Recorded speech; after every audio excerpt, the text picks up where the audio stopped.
Ιεράς Μητροπόλεως Οτολίας και Ακαρνανίας, αξιότιμοι εκπρόσωποι της τοπικής αυτοδιοίκησης, κυρίες και κύριοι,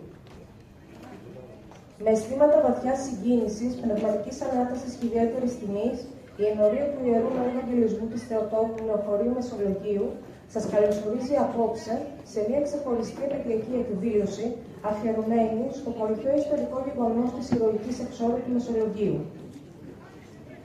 Η αποψινή αυτή σύναξη πραγματοποιείται στα πλαίσια του επαιτειακού έτους και εντάσσεται στις εκδηλώσεις που διοργανώνει η Ιερά Μητρόπολη Οτολίας και Ακαρνανίας με σκοπό να διατηρήσει ζωντανή τη μνήμη της ανυπέρβλητης θυσίας των ελευθέρων πολιορκημένων και να αναδείξει τα διαχρονικά ιδανικά της πίστεως, της ελευθερίας, της φιλοπατρίας και της αυτοθυσίας.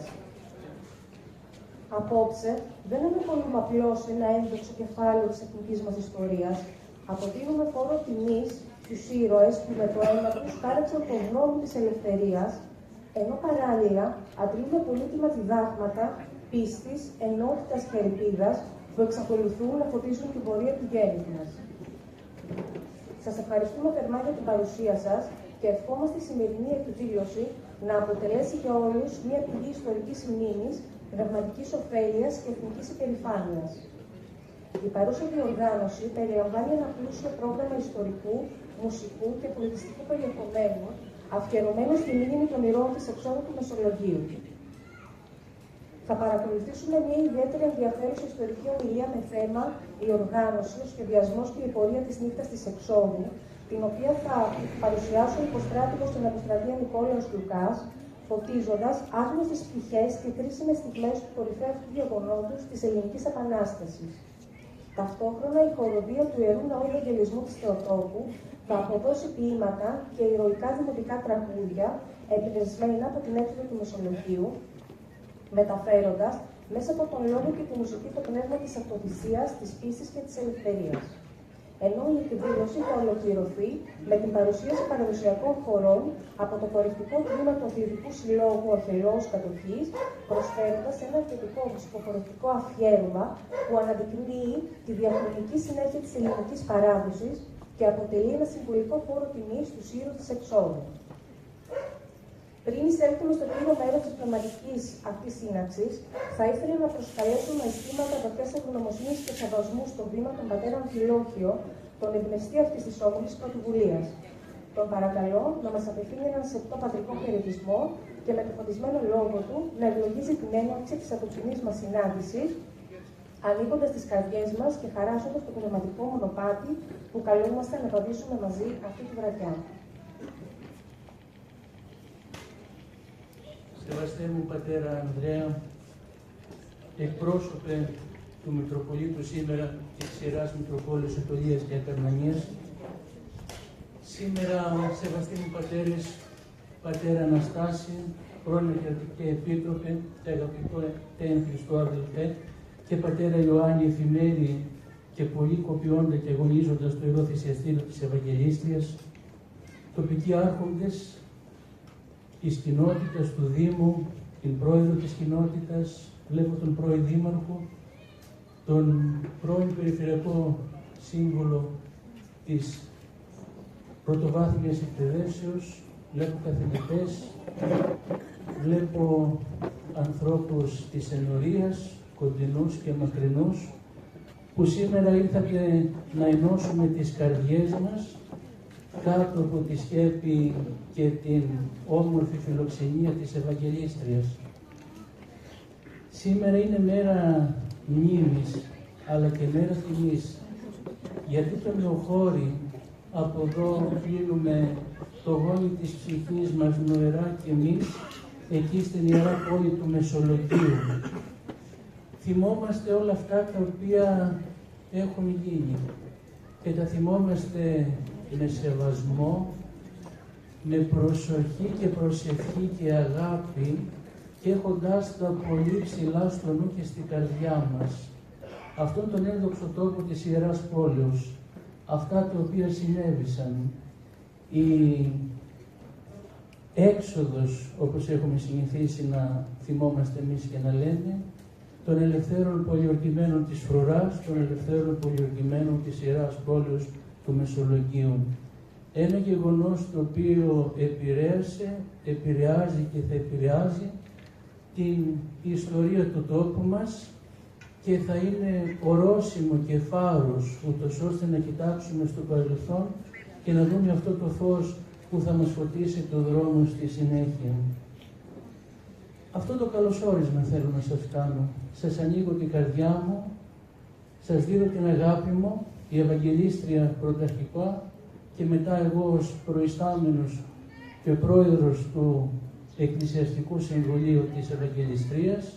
Η εκδήλωση γίνεται από κοινού από τον πολιούχο του χωριού, τον Άγιο Ιωάννη τον Θεολόγο και την Ευαγγελίστρια. Αφορά την τιμή και τη μνήμη των ελευθέρων πολιορκημένων και ελπίζω όλοι να φύγουμε πνευματικά ωφέλιμοι σήμερα από εδώ. Η Παναγία να σκεπάζει και να προστατεύει τις οικογένειες και τα σπίτια μας.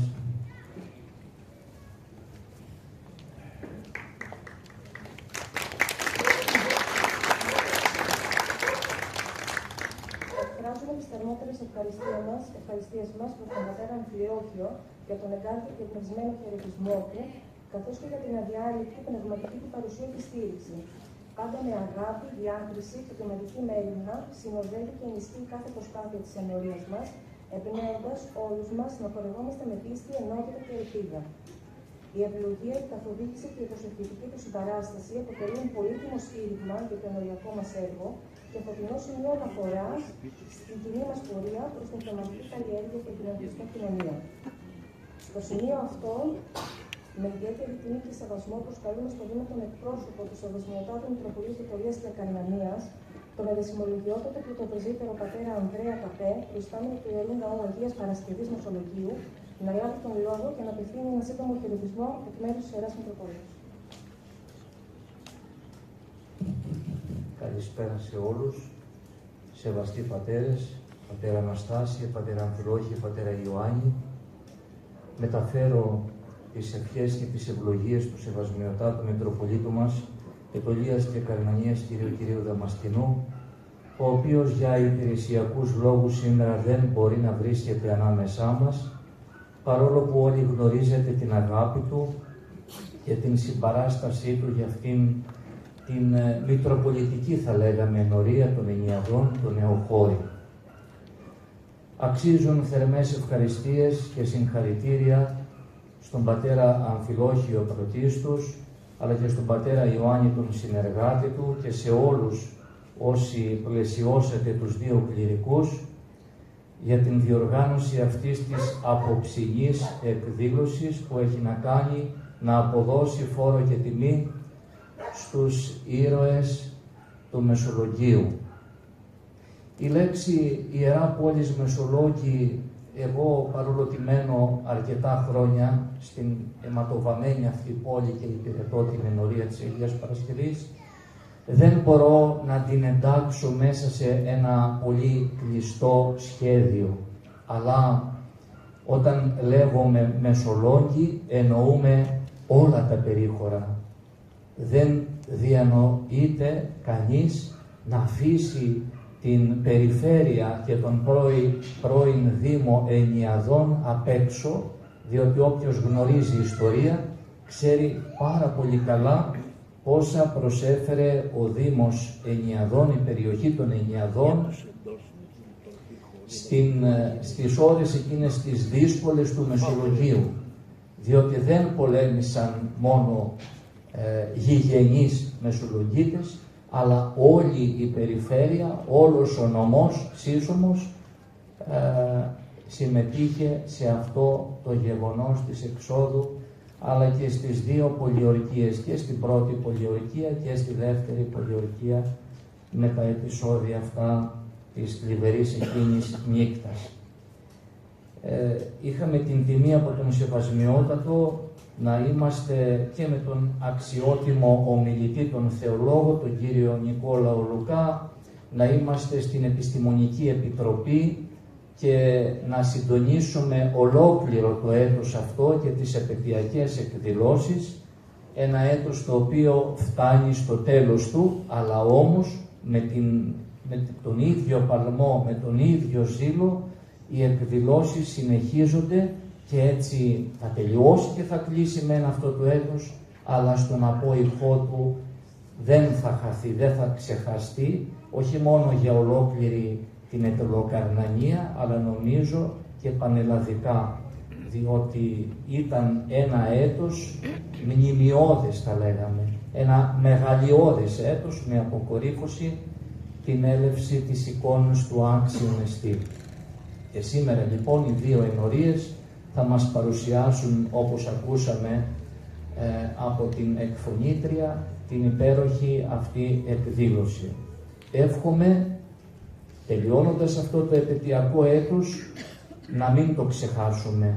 Αυτές οι εκδηλώσεις να αναζωοποιήσουν την αγάπη μας για την πατρίδα μας, για την τοπική πατρίδα μας, την περιφέρεια της Ιεράς Πόλεως Μεσολογγίου, με όλα τα χωριά που απαρτίζουν τώρα τον μεγάλο Δήμο αυτόν, να μείνει μέσα μας αυτή η θυσία των ελευθέρων πολιορκημένων, η εκπαιδευτική μας να μεταλαμπαδεύσουμε τα ιδεώδη, τα δύο αυτά ιδεώδη για τα οποία θυσιάστηκαν άνδρες, γυναίκες, μικρά παιδιά, κληρικοί κάθε βαθμού, τα δύο ιδεώδη, την πίστη στην Αγία Τριάδα και την αγάπη τους και την θυσία τους για την πατρίδα.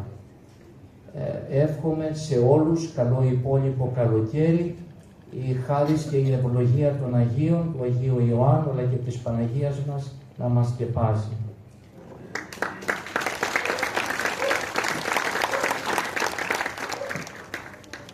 Εκφράζουμε τις θερμές ευχαριστίες στον πατέρα Ανδρέα και τον φωτισμένο λόγο του και για τα μηνύματα πίστεως, θυσίας και ελευθερίας που ανέδειξε, τιμώντας με τον τρόπο αυτό τη μεγάλη παρακαταθήκη της εξόδου.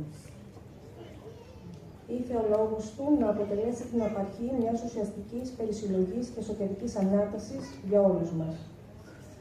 Ας δοθεί τώρα λοιπόν η ευλογημένη έναρξη της σημερινής μας εκδήλωσης με την παρουσία της αγαπητής μας χοροδίας, η οποία θα μας ταξιδεύσει μελωδικά, ψάλλοντος το ιερό πολυτίκιο της κοιμήσεως της Περαγίας Θεοτόκου, καθώς και το πολυτίκιο της εξόδου.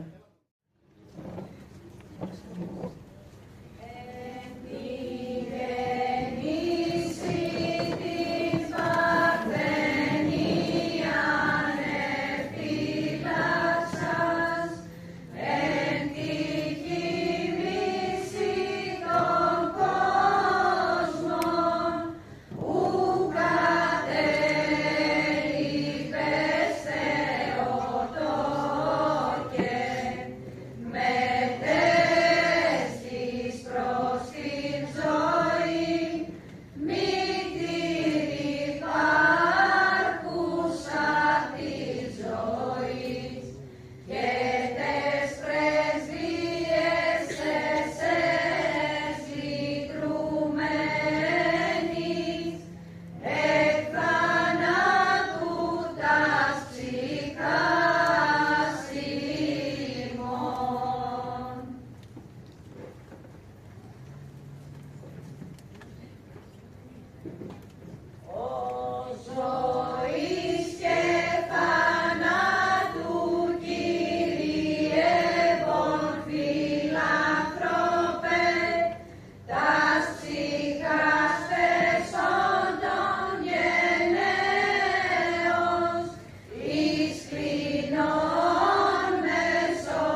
Μέρα και νύχτα πόλεμο, με 20.000 Τούρκους. Πέφτουν οι μπάρες σαν βροχή, οι βόμπες σαν χαλάζι, και αυτά τα λιανοτούφαικα σαν άμμος της θαλάσσης. Το Μεσολόγγι, το στεφάνωμα και το κάφκιμο της ελληνικής ιστορίας, όπως το ονομάζει ο Κωστής Παλαμάς, ήταν χτισμένο πάνω σε 3 μικρά νησάκια μέσα στη Λιμνοθάλασσα. Οι κάτοικοι του ασχολούνταν κυρίως με την αλεία, την παραγωγή αλατιού, το εμπόριο και την ναυτιλία. Οι ισχυρές οικογένειες της πόλης ήταν μορφωμένες και διατηρούσαν στενές σχέσεις με την Ευρώπη, γεγονός που συνέβαλε στην οικονομική και πνευματική ανάπτυξη του Μεσολογγίου. Η πόλη διέθετε αρχοντικά πετρόκτιστα σπίτια, ενώ πολλοί ψαράδες κατοικούσαν στις γνωστές πελάδες μέσα στη Λιμνοθάλασσα. Παρά τις πολιορκίες και τις καταστροφές κατά την Επανάσταση, το Μεσολόγγι παρέμεινε οργανωμένο. Η διοικούσα επιτροπή φρόντιζε για τη λειτουργία της πόλης και οι κάτοικοι συνέχισαν όσο ήταν δυνατόν την καθημερινή του ζωή. Σημαντικό στοιχείο της πόλης ήταν το υψηλό μορφωτικό της επίπεδο. Εκτός από την ιστορική Παλαμαία Ακαδημία, λειτουργούσαν η σχολεία διδασκαλίας και η γραμματική σχολή, όπου φοιτούσαν τόσο τα παιδιά των Μεσολογγιτών όσο και των προσφύγων. Ιδιαίτερη ανάπτυξη γνώρισε και ο τύπος. Κυκλοφόρησαν οι εφημερίδες Ετωλική, Τελέγραφο Γκρέκο και κυρίως τα ελληνικά χρονικά από το 1824 μέχρι το 1826, που εξέβηβε ο Ιωάννης Ιάκωβος Μάγερ. Αξιοσημείωτο είναι πως παρά τις δύσκολες συνθήκες της πολιορκίας, η εφημερίδα συνέχισε να εκδίδεται μέχρι και λίγο πριν από την έξοδο. Και τώρα η χοροδία μας θα απαγγείλει και θα τραγουδήσει το πρώτο σχεδίασμα από το εμιτελές έργο Ελεύθερη Πολιορκημένη του Διονύσιου Σολομού, το Χάραμε η Πύρα. Στο σχεδίασμα αυτό του ποίηματος ο Σολομός παρουσιάζει τη δραματική κατάσταση που βιώνουν οι πολιορκημένοι Μεσολογγίτες. Η θεϊκή μουσα όμως εμφανίζεται για να ειρηνήσει την ψυχική δύναμη των πολεμιστών, οι οποίοι πλέον μαζί με τα γυναικόπαιδα έχουν εξατληθεί από την πείνα. Η αντίθεση ανάμεσα στους ισχυρούς εχθρούς και τους εξασθενημένους Έλληνες είναι τρομερή. Το ηθικό των Ελλήνων έχει πληγεί από την βέβαιη παρουσία των εχθρών, αλλά οι πολεμιστές μας είναι ανήμποροι να αντιδράσουν. Το ποίημα κλείνει με τη σκοτεινή νύχτα που καλύπτει τα πάντα και συμβολίζει την απουσία κάθε ελπίδας. Η μουσική έχει συνθέσει ο Χρήστος Χρεωδής. Τότες εταραχθήκανε τα σωθικά μου και έλεγα πως ήρθε η ώρα να ξεψυχήσω και βρέθηκα σε σκοτεινό τόπο και βροντερό που εσκυπτούσε σαν κλονί σταρί στο μήλο που αλέθη γλίγορα ως σαν το χόχλο στο νερό που αναβράζει. Τότε σε κατάλαβα πως εκείνο ήτανε το Μεσολόγγι. Αλλά δεν έβλεπα μήτε το κάστρο, μήτε το στρατόπεδο, μήτε τη λίμνη, μήτε τη θάλασσα, μήτε τη γη που επάτνα, μήτε τον ουρανό. Εκατασκέπαζε όλα τα πάντα, μαυρίλα και πίσα, γιωμάτι λάμψη, βροντί και αστροπελέκι. Και ύψωσα τα χέρια μου και τα μάτια μου να κάνω δέηση. Και ειδού, μες στην καπνίλα, μια μεγάλη γυναίκα με μαύρο φόρεμα, σαν του λαγού το αίμα, όπου η σπίθα έγγιζε και εσβενότουνε, και με φωνή που μου φαινόταν πως νικάει την ταραχή του πολέμου άρχισε. Το χάραμα επήρα του ήλιου το δρόμο, κρέμοντας τη λύρα τη δίκαιη στον νόμο. Και από όπου χαράζει, ως όπου βυθά, τα μάτια μου δεν είδαν τόπον ενδοξότερον από τούτο το αλωνάκι. Παράμερα στέκει ο άντρας και κλαίει, αργά το του φέκει, σηκώνει και λέει: «Σε τούτο το χέρι, τι κάνεις εσύ, ο εχθρός μου το ξέρει πως μου είσαι βαρύ». Γρικούν να ταράζει το εχθρού τον αέρα, μια άλλη που μοιάζει καντήλα λουπέρα. Και ξάφνου πετιέται, με τρόμου λαλιά, πολλή ώρα γρικέται και ο κόσμος μπροντά. Της μάνας λαύρα τα τέκνα γρικούν, φθαρμένα και μαύρα σαν ίσκους ονείρου. Λαλεί το πουλάκι στου πόνου τη γη και βρίσκει σπυράκι και μάνα φθονεί. Αμέριμνον όντας ταράπει το στόμα, σφυρίζει περνώντας του Μάρκου το χώμα. Διαβαίνει κι αγάλη, ξαπλώνεται εκεί που ευγήκε η μεγάλη του Μπάιρον ψυχή.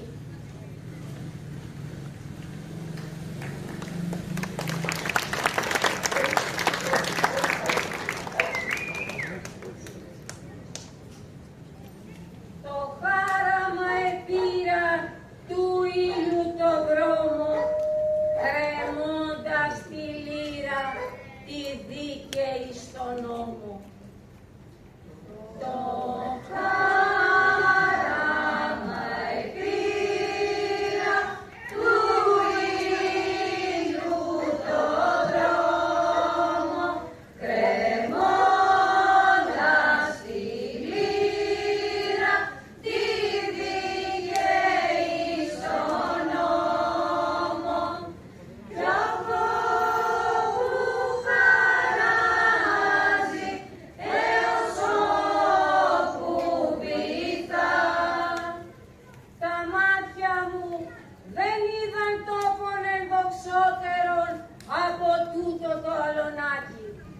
παράμερα στέκει ο άνδρας και κλαίει, αργά το του φέκει σηκώνει και λέει. Παράμερα στέκει ο άνδρας και κλαίει, αργά το του φέκει σηκώνει.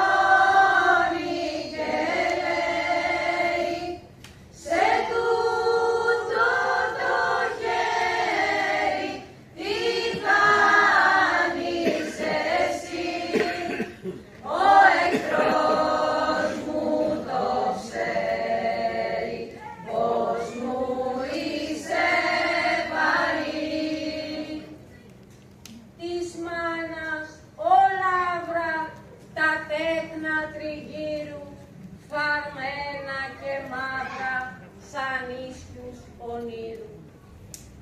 Της μάνας όλα αύρα, τα τέκνα τριγύρου, φαρμένα και μαύρα, σαν ίσκιους ονείρου.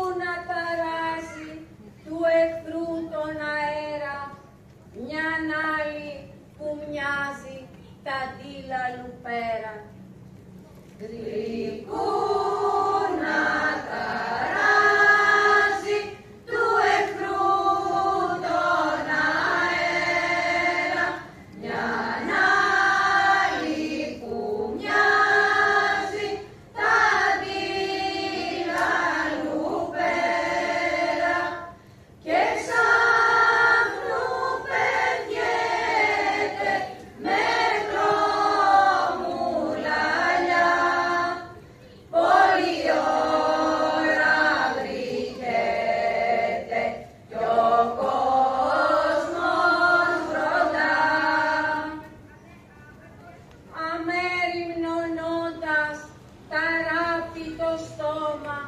σφυρίζει περνώντας στου Μάρκου το χώμα.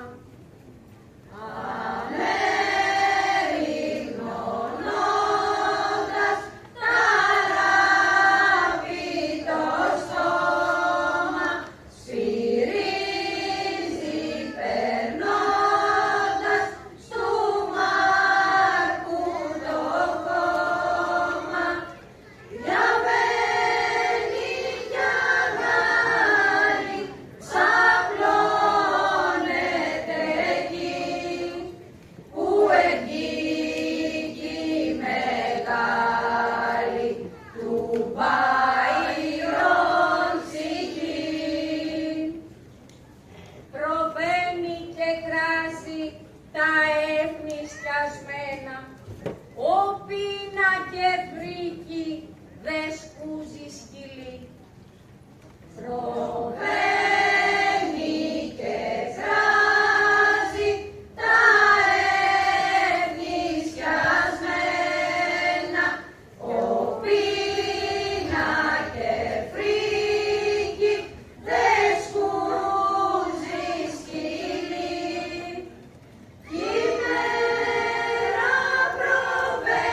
ακούσατε με τις μελλοντικές φωνές σας.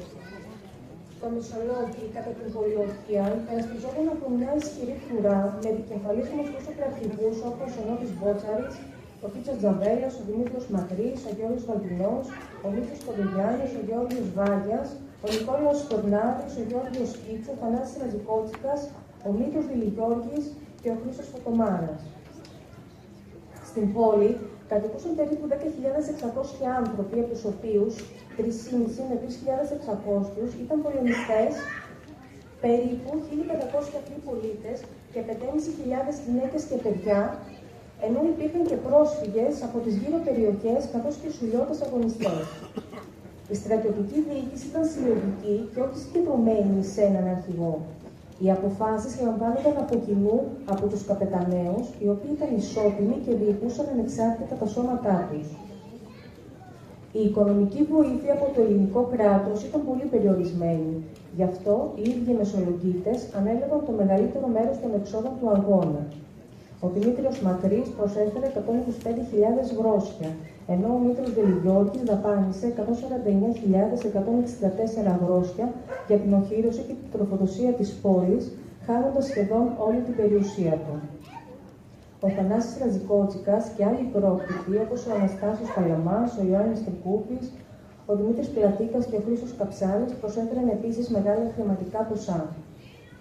Οι μεσολογγίτες ίδρυσαν την αδελφότητα των φιλοδικαίων, η οποία φρόντισε για τη δίκαιη διανομή των τροφίμων και των χρημάτων της βοήθειας. Οι κάτοικοι προσέφεραν όλα τα υπάρχοντά τους στον αγώνα, ακόμη και τα σπίτια τους, για να χρησιμοποιηθούν ως οικοδομικό υλικό για την άμυνα. Αξιοσημείωτο είναι πως παρά την πείνα δεν βρέθηκαν κρυμμένα αποθέματα τροφίμων στα σπίτια τους, γεγονός που δείχνει την ανιδιοτέλεια και την αφοσίωσή τους. Για τους τραυματίες και τους ασθενείς οργανώθηκε πρόχειρο νοσοκομείο και φαρμακείο, τα οποία όμως σύντομα αντιμετώπισαν σοβαρές ελλείψεις σε γιατρούς και φάρμακα. Σημαντική ήταν η προσφορά του γιατρού Μάγκερ, που διεύθυνε το νοσοκομείο, καθώς και πολλών άλλων Ελλήνων και ξένων γιατρών και φαρμακοποιών, οι οποίοι συνέχισαν να υπηρετούν τους πολιορκημένους μέχρι το τέλος, ακόμη και πεινασμένοι και χωρίς αμοιβή. Τώρα θα ακολουθήσει η απαγγελία αποσπάσματος από το δεύτερο σχεδιάσμα του ποίηματος Ελεύθερη Πολιορκημένη, καθώς και το τραγούδι από τη χοροδία Όπου Νεριμιά και Σκοτεινιά, από το ίδιο έργο του Διονυσίου Σολομού, μελοποιημένο από τον συνθέτη Γιάννη Μαρκόπουλου. Ο καλόγυρος της κλεισούρας του Μεσολογγίου. Μη με πας στα Γιάννηνα, εκεί με κυνηγούνε. Οι Τούρκοι να με πιάσουνε, το αίμα μου να πιούνε. Άφησε με εδώ, στα ελεύθερα βουνά, στην Ετωλία. Να την Ιράχια Λιτσά, κάθομαι στην κορφή της. Με ζώνει το φημάρι της και το κοντό κλαρί της. Βλέπω από δόθε του ζυγού τα δεσωμένα ράχια. Πέρα του βάλτου τα βουνά, όλο γκριμνούς και βράχια. Οι λίμνες τα γελόκαστρου και τα γρινιού, εκεί κάτω, σαν να είναι ασήμια στράφτουνε κατά καμπή σχημένο. Το Μεσολόγγι δείξε μου, τώρα, νάτο, σε ένα καστσέλι χαμηλό, στην άκρη εκεί κλεισμένο, να την εκεί κυκλίσοβα και τα άλλα τα νησιά του. Και το όμορφο το αντιλικό, νάτο κι αυτή η σημά του. Να την κλεισούρα ξαπουστή, στα πόδια μου μπροστά μου. Βλέπω απάνω από την κορφή το τρίσβαθο βυθό της. Και ανατριχιάζω ολάκερος, λιγώνεται η καρδιά μου. Παρέχει ένα λιμόκλεισο, φαίνεται στο πλευρό της. Θα μένω μέσα στα χώματα και καταχαλασμένο. Ποιος ξέρει ποιος το χάλασε, ποιο χέρι αφορισμένο. Δεν έχει ούτε ένα κόνισμα, ούτε καντήλια μία. Μέσα του δεν ακούγεται η θεία λειτουργία. Και δεν μυρίζουν γύρα του τα μοσχολιβανά του. Μόνο την άνοιξη γλυκά λαλούν εκεί τα ειδόνια. Και χύνουν τα γρολούλουδα μοσχοβολίες φερίσες. Και μουρμουρίζουν τα κλαδιά και τραγουδούν οι βρύσες. Και αιώνια το φωτίζουνε της νύχτας τα άστρα αιώνια. Άλλων καιρών ήταν κι αυτός τα νιάτα της ζωής του. Μες στα κλαδιά του ανάμεσα ασπούρδεζε η μορφή του. Είχε καμπάνα ως το όμορφο ψηλό καμπαναριό του. Κάθε διαβάτης έκαμνε, περνώντας το σταυρό του. Νυχτό ήμερα το φώτιζαν, τότε χρυσά καμπύλια, ασημωμένες έλαμπαν οι λίγες του εικόνες. Και γέροντας καλόγυρος, ανάδευε στα χείλια, πότε τροβάρε και ψαλμούς, πότε γλυκούς κανόνες και πότε τα αργυρόφυσο, κουνώντας η θυμιατό του, με ευλάβειά του θυμιάτιζε το θόλο των κυρτών του.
τραγουδού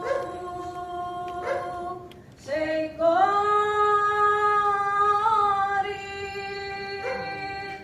στον όμορφο κι ακάραπο ελευθεριάς αέρα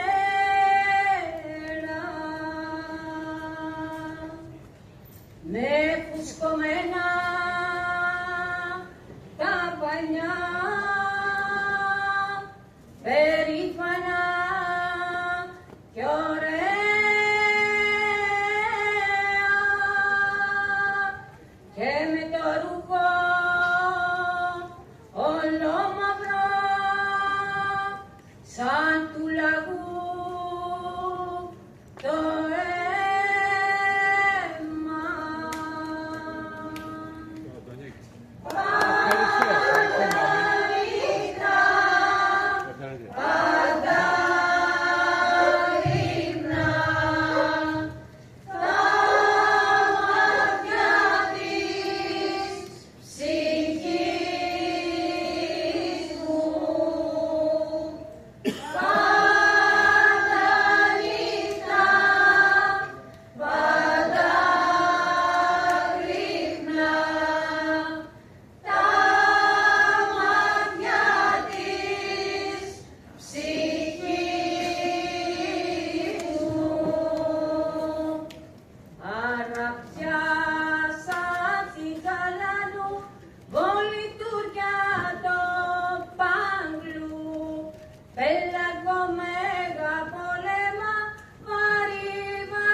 Έφτασε λοιπόν η στιγμή να καλέσω στο βήμα των εκλεκτών προσκεκλημένων μας, υποστράτηγο Νομοστρατεία κ. Νικόλαο Λουκά, αφού προηγουμένως πούμε λίγα λόγια για τον ίδιο. Ο κ. Λουκάς γεννήθηκε το 1961 στην κατοχή του Λακεδανίας, όπου και τελείωσε τις εγκύκλιες σπουδές του. Το 1981 εισήλθε στη Στρατιωτική Σχολή Ευελπίδων, από όπου και αποφοίτησε το έτος 1985, ονομαστής αρχιπολοχαγός των τεθωρακισμένων. Υπηρέτησε ως διοικητής και επιτελεί σε σχηματισμούς και μονάδες εκστρατείας του όπλου, στο Εύρο και στα νησιά του Αιγαίου.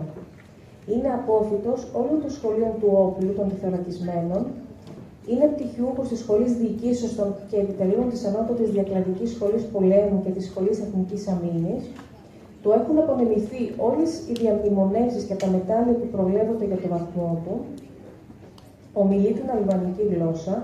Γνωρίζει ιστορικά και πολιτικά μετά από πολυετές σπουδές και έρευνες στα σοβαρά εθνικά ζητήματα της χώρας. Είναι πτυχιούχος της Θεολογικής Σχολής του ΕΚΠΑ, με μεταπτυχιακό στην Ορθόδοξη Θεολογία και τέλος είναι συνεργάτης επί σειρά ετών της Ιεράς Μητροπόλεως Αιτωλίας Διακαρνανίας. Και τώρα λόγο στον κύριο Λουκά, προκειμένου να μας μιλήσει σχετικά με την οργάνωση, το σχεδιασμό και την πορεία της δίκης της εξόδου. Σεβαστοί πατέρες, Πάτερ Ανδρέα, πρόσωπο του Μητροπολίτου Αιτωλίας Διακαρνανίας, κυρίες των τοπικών αρχών και κύριοι, κυρίες και κύριοι της τοπικής κοινότητος Νεοχωρίου, του διαμερίσματος των Ινιαδών. Είναι μεγάλη τιμή και χαρά μου που είχα την πρόσκληση από τον πατέρα Αμφιλόκιο και κατόπιν εκκλήσεως του Μητροπολίτου να αναπτύξω το θέμα της εξόδου και συγκεκριμένα την απόφαση αυτού του μεγάλου ιεράρχου και επισκόπου του Ιωσήφ Ρογών, η οποία δεν διαφέρει σε τίποτα από μία διαταγή πεδίου μάχης στρατηγού σημερινού. Έχουμε ακούσει πολλά για το Μεσολόγγι, ρητορικά, ποιητικά, λογοτεχνικά. Όμως όλα αυτά προήλθαν από την εκτέλεση της εξόδου. Δηλαδή από αυτούς οι οποίοι αποφάσισαν να εξέλθουν του τείχους όπου ήταν κεκλεισμένοι και να δημιουργήσουν αυτό το παγκόσμιο θαύμα, αυτή την παγκόσμια εκτέλεση που δεν έχει συμβεί σε άλλους λαούς, μόνο εδώ στην Ελλάδα έχουμε τέτοια γεγονότα, και βασίστηκε καταρχήν στον ιεράρχη, τον Ιωσήφ Φραγών, και στις πολιτικές και στρατιωτικές αρχές της εποχής εκείνης. Δεν είναι εύκολο να πάρεις τέτοιες αποφάσεις. Προηγείται η σχεδίαση, προηγείται η οργάνωση και μετά η εκτέλεση. Μία λοιπόν από τις κορυφαίες στιγμές, όχι μόνο της Επαναστάσεως του 1821, αλλά και ολοκλήρου της νεωτέρας ελληνικής ιστορίας και της παγκοσμίου ιστορίας, είναι η ηρωική έξοδος του Μεσολογγίου και η πτώση της πόλεως στα χέρια, να σταθούμε εδώ λίγο έτσι, Τουρκαλβανών και Τουρκοαιγυπτίων, όχι Τούρκων, Τουρκαλβανών και Τουρκοαιγυπτίων. Έχει σημασία αυτό που τονίζω. Πρόκειται για ένα γεγονός που συντάραξε όχι μόνο την ελληνική, αλλά και την παγκόσμια γνωστή τότε κοινή γνώμη. Και όπως είπα, έχουν γραφτεί πολλά. Πριν ξεκινήσω, πρέπει να ευχαριστήσω, ευτυχώς είναι παρόν, τον κύριο Θεόδωρο το Μιλωνά, ο οποίος, αν και δεν είναι μεσολογγίτης, αλλά κατοικεί στο Μεσολόγγι και έκανε πάρα πολλά χρόνια έρευνα για να μπορέσει να μας δώσει εμάς σήμερα αυτά τα στοιχεία τα οποία ενδιαφέρουν αυτούς που γνωρίζουν να διαβάζουν ιστορία και να κάνουν έρευνα. Γιατί αποκαλούνται πολλοί ιστορικοί και ερευνητές. Αλλά τι ερευνήσαν? Ευχαριστούμε λοιπόν τον κύριο Θεόδωρο τον Μιλωνά, ο οποίος είναι μαζί μας εδώ και μας έδωσε αυτά τα στοιχεία. Να δούμε λοιπόν τώρα ποια ήταν η κατάσταση πριν την έξοδο. Και αρχίζουμε από τις εχθρικές δυνάμεις. Η κατάσταση στο Μεσολόγγι ήταν δραματική. Βλέπετε λοιπόν εδώ ένα χάρτη και είναι περίεργο πώς είναι δυνατόν 30.000 στρατός να βρίσκεται μέσα σε μία απόσταση 3-4 χιλιόμετρων, όταν σήμερα μία ανάπτυξη μεραρχίας θέλει τουλάχιστον 30 με 50 χιλιόμετρα να αναπτυχθεί. Και εδώ σε 5 χιλιόμετρα, το πολύ 5 χιλιόμετρα, βλέπουμε λοιπόν 30.000 Τουρκαλβανούς και Τουρκοαιγυπτίους. Την ομιλία που θα σας κάνω θα είναι αυτού του είδους. Δεν θα διαβάσω, τα έχετε ακούσει από τους ποιητές, λογοτέχνες, πολλά. Έτσι. Κοιτάξτε τώρα να δείτε. Εδώ είναι ο Άγιος Δημήτριος, 15.000 Τουρκαλβανοί. Δίπλα είναι ο Άγιος Αθανάσιος, το λέτε, 15.000 Τουρκοαιγύπτιοι. Ο Άγιος Δημήτριος είναι το γεροκομείο. Και ο Άγιος Αθανάσιος είναι εδώ που είναι το στρατόπεδο.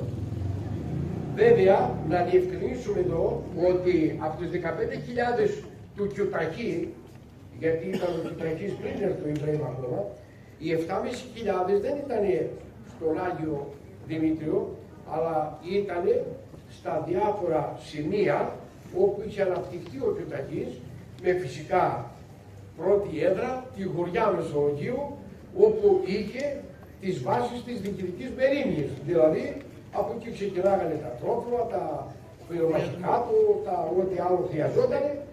Λοιπόν, ήταν η Γουριά, ήταν το Κεφαλόβρυσο, σπουδαίο το Κεφαλόβρυσο εκείνη την εποχή, Υπάρχει και ένα ωραίο τραγούδι που πάρα πολύ παλιό που λέει, μνημονεύει για τη σκάλα του Αττικού και δεν γνωρίζουμε πολύ ποια ήταν η σκάλα, έτσι ήταν το κεφαλόβρυσο, δεν είναι όμως το παρόντος να το αναπτύξω. Αυτή λοιπόν ήταν η κατάσταση πριν την έξοδο. 30.000 λοιπόν στρατιώτες, Τουρκοαιγύπτιοι και Τουρκαλβανοί, να επιτεθούν έναντι πόσο, 3.000 ενόπλων και κλεισμένων εντός των τυχών, χωρίς φαγητό, χωρίς νερό, χωρίς εφόδια πυρομαχικά, χωρίς τίποτα. Εδώ τώρα βλέπουμε έναν άλλο χάρτη και βλέπουμε ότι οι Τούρκοι τι είχαν καταλάβει. Είχαν καταλάβει τον Προκοπάνιστο, το Σκηνιά, το Κόμμα, τον Αϊσώστη, αυτά τα ξέρετε γιατί είναι λιβάρια τώρα, έτσι, και τα ξέρετε όλα. Ναι, αλλά αυτά όλα τα νησάκια είχαν υψίστη στρατηγική σημασία, τον Πόρο, κατέλαβαν τον Τολμάστο το υλικό και το μόνο που έμενε ήταν η Κλείσοβα και θα δούμε παρακάτω τι έγινε στην Κλείσοβα. Αυτή λοιπόν ήταν η γενική κατάσταση στην περιοχή του πολιορκωμένου Μεσολογγίου. Ο Σουλτάνος, πάμε στην επόμενη, είχε απειλήσει τον Κιουταχή ότι θα του πάρει το κεφάλι σε περίπτωση αποτυχίας. Ο Κιουταχής, όπως βλέπετε, γεννήθηκε στην Γεωργία και ήταν γιος Έλληνα ιερέα. Έτσι. Και ο Καπουδάν Πασάς ήταν ο φόβος και ο τρόμος, ήταν ναύαρχος. Αυτός κυκλοφορούσε στο Αιγαίο. Και ήταν ο φόβος και ο τρόμος των δυνάμεων, των ναυτικών δυνάμεων. Τον συνέλαβε, τον παρέδωσε στον Σουλτάνο και ο Σουλτάνος τον έκανε Πασά της Κιουτάκιας. Γι' αυτό λέγεται Κιουτακής. Το όνομά του, όπως βλέπετε, είναι Μεχμέτ Ρεσίτ Πασάς. Ο Μπραήμ Πασάς γεννήθηκε στην Καβάλα και ήταν κατά πάσα πιθανότητα γιος του Μεχμέτ Αΐ, αντιβασιλιά της Αιγύπτου. Να δούμε τώρα από πλευράς φιλίων δυνάμεων. Από τα μέσα Φεβρουαρίου του 1826, δηλαδή 2 μήνες πριν την έξοδο, η κατάσταση στο Μεσολόγγιο επιδεινώθηκε δραματικά. Πολλές οικογένειες είχαν αρχίσει να στείλουν εντελώς τα τρόφιμα και αφού κατέληξαν να τρώνε ό,τι έβρισκαν μέχρι και αρμύρες, από τις 16 Μαρτίου οι ασθένειες άρχισαν να πολλαπλασιάζονται, εξασθενούσαν τους οργανισμούς των μαχητών ανδρών της φρουράς της πόλεως και προκαλούσαν πολλούς θανάτους. Έτσι λοιπόν, στις αρχές Απριλίου, οι οπλαρχηγοί στη μυστική του συνέλευση αποφάσισαν να επιχειρήσουν έξοδο.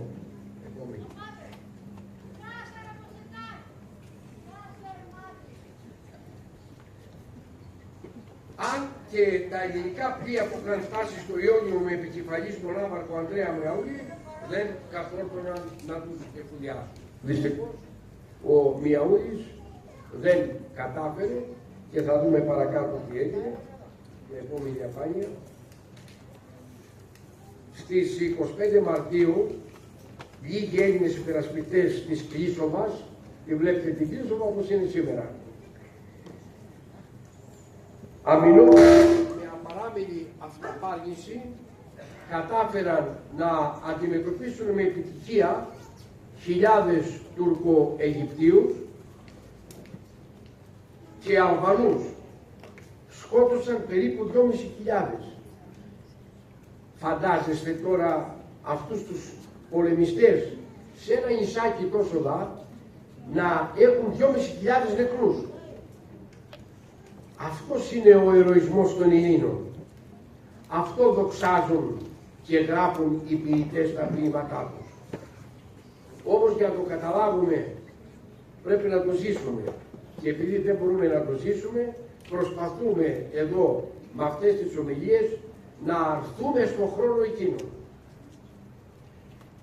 Στις 2 Απριλίου, 10 η έξοδος, 8 μέρες δηλαδή πριν, η επόμενη διαφάνεια ωραία, λοιπόν, έγινε η ναυμαχία στο Κάμπο Πάπας.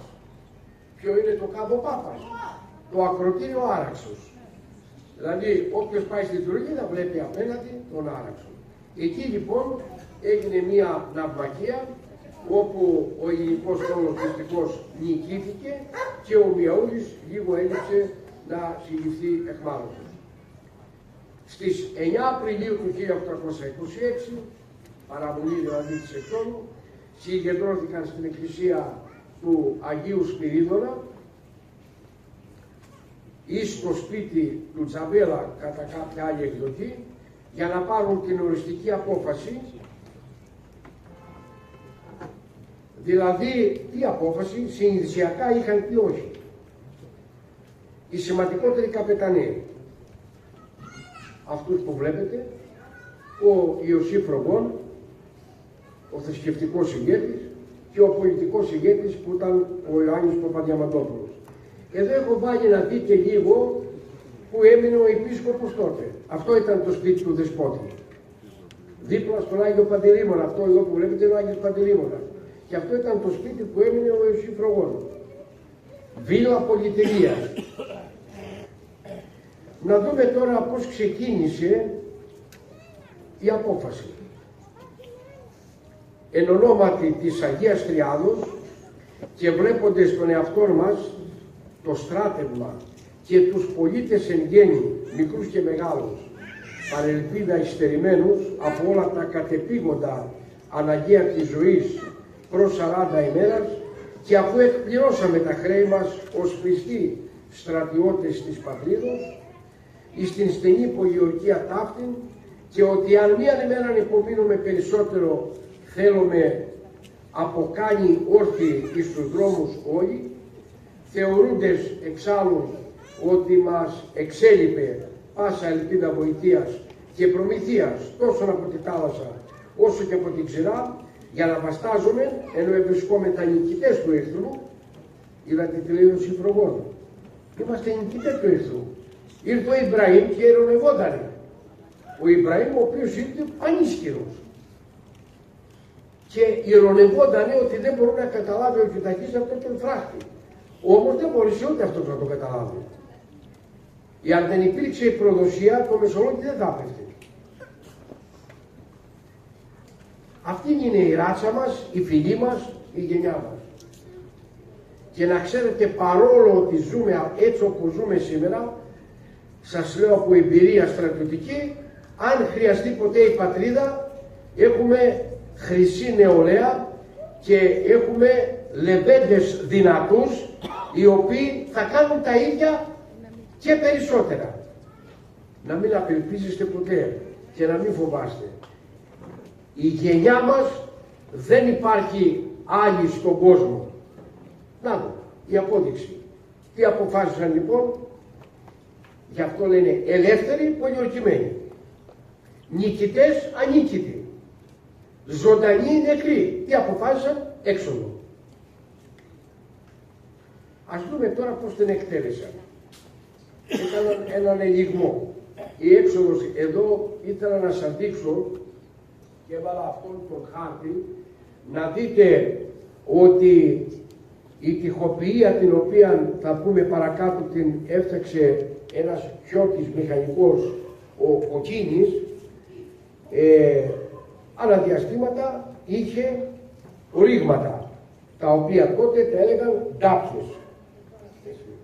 Και σε κάθε ντάπια υπήρχε και ένας υπεύθυνος όπου αμήνονταν. Σε αυτά λοιπόν, σε αυτές τις ντάπιες δώσανε ονομασίες προηγουμένων ηρώων αλλά και φιλελλήνων για να εξυψώσουν το ηθικό τους. Είναι μεγάλη επιστήμη αυτό που βλέπετε και δεν είναι απλό. Έχει πολλή δουλειά για να ξέρεις όταν λέμε η ντάπια της Μαρμαρούς ή του Τερίμπιλε ή του Φοντάλμε, όπως το λέω, να τα πούμε παρακάτω. Λοιπόν, μεγάλη υπόθεση να ξέρεις τι ήτανε και πώς επιχειρήθηκε η έξοδος μόνο από 4 σημεία. Και γιατί έγινε από εδώ, δηλαδή όπως είναι ο Άγιος Παύλος σήμερα του Μεσολόγγι και το μοτίβο το παλιό και δεν έγινε από την πλευρά του προς το Ιτωλικό, γιατί εκεί πολεμάγανε οι Μεσολογγίτες. Μετά που ήρθε ο Ιμπραήμ αλλάξαν τα σχέδια, αλλά μας προδώσανε είπα, και να το ξαναπούμε πάλι. Έτσι. Είναι για να μπορέσω να βρω αυτά τα ονόματα, χρησιμοποίησα αυτόν τον χάρτη που τον έφτιαξε κάποιος, προσέξτε, ο τελευταίος στρατηγός που απεχώρησε από την Μικρά Ασία. Έφτιαξε αυτό το χάρτη και αποθανάτησε την τυχοποιία του Κοτσίνη. Βέβαια έχουμε κι άλλες πιο παλιές, έτσι, αλλά αυτή είναι που μας δίνει τις περισσότερες πληροφορίες. Γιατί λέμε τώρα πάμε να δούμε το μήλο του Ιωσήφ Φρογών που ανατινάχτηκε. Δεν είναι το σημείο εκείνο, ήταν αλλού. Ή πολλοί πιστεύουν ότι η έξοδος έγινε από την πύλη. Γιατί βλέπουμε στις εικόνες του Βριζάκη την κεντρική πύλη. Η πύλη ήταν κλειστή. Ήταν δυνατόν να έχουν την κεντρική πύλη ανοιχτή, γιατί να βρίζουν τους να μπουν μέσα. Από αλλού βγήκαν έξω. Εμείς περνάμε, πάμε στην κόρη του Μεσολογγίου, περνάμε την πύλη που έγινε εκεί έξοδο. Δεν έγινε από εκεί έξοδος. Θα το δούμε παρακάτω. Πάμε στην επόμενη κεφάλαια.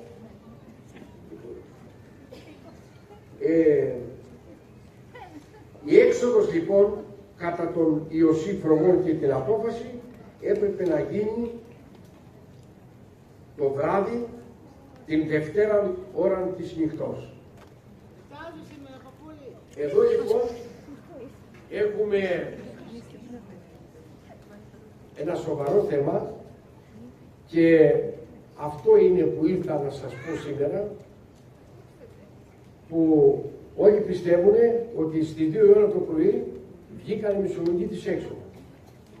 Μα 12.500 κόσμος θα βγούνε από τις 2 όταν σύμφωνα με τα στοιχεία που έψαξα και βρήκα από την NASA στην Αμερική για την 10η Απριλίου του 1826, 23 Απριλίου με το νέο ημερολόγιο, είχαμε το πρώτο φως 6 και 4. Δηλαδή είναι δυνατόν 12.500 κόσμος από τις 2 το πρωί μέχρι τις 6 και 4, δηλαδή σε 4 ώρες και 1 τέταρτο να βγουν έξω από 4 σημεία. Είναι αδιανόητο. Εδώ οι ιερείς πάνε να δώσουν αντίδωρο σε 100 άτομα και σκοτώνονται μέσα στην εκκλησία.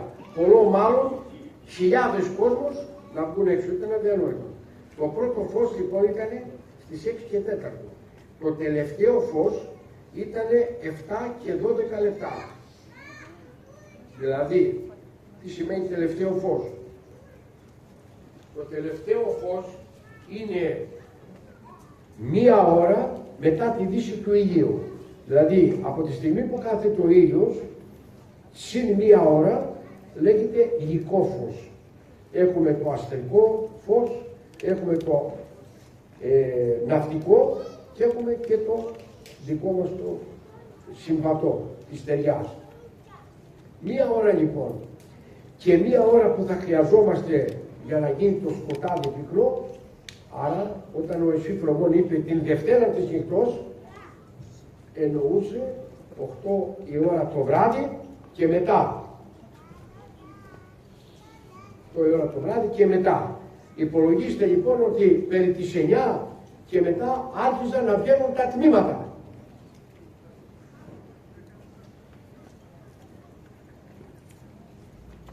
Λοιπόν, και όλοι οι οπλαρχηγοί από την Τάπια του Στορνάρη, δηλαδή εδώ μας έχει φτιάξει ο κύριος Μελωνάς ένα πολύ ωραίο χάρτη που είναι εδώ του Στορνάρη η Τάπια, μέχρι την Τάπια του Μακρύ. Η Τάπια του Μακρύ να γνωρίζετε ότι είναι σήμερα εκεί που είναι το Τρικούπιο. Έτσι. Δηλαδή από το Καπί μέχρι εκεί που είναι το Τρικούπιο, όλοι μαζί θα ήταν μία κολόνα, όπως λέει ο Σύφρογο. Και από την Τάπια της Μαρμαρούς μέχρι την Τάπια του Μακρύ, μία δεύτερη κολόνα. Δηλαδή είχαμε 2 ένοπλα τμήματα μαχητών. Και φυσικά, από ό,τι λέει ο Ιωσήφ Προγόν, η σημαία του στρατηγού Νότι Μπότσαρη θα ήταν ανοιχτή για να βλέπουν που θα κινηθούν. Και η σημαία του στρατηγού Μακρύ πάλι θα ήταν ανοιχτή, γιατί είπαμε ήταν βαθύ σκοτάδι και λένε το βράδυ της εξόδου νίξ ασέγινος.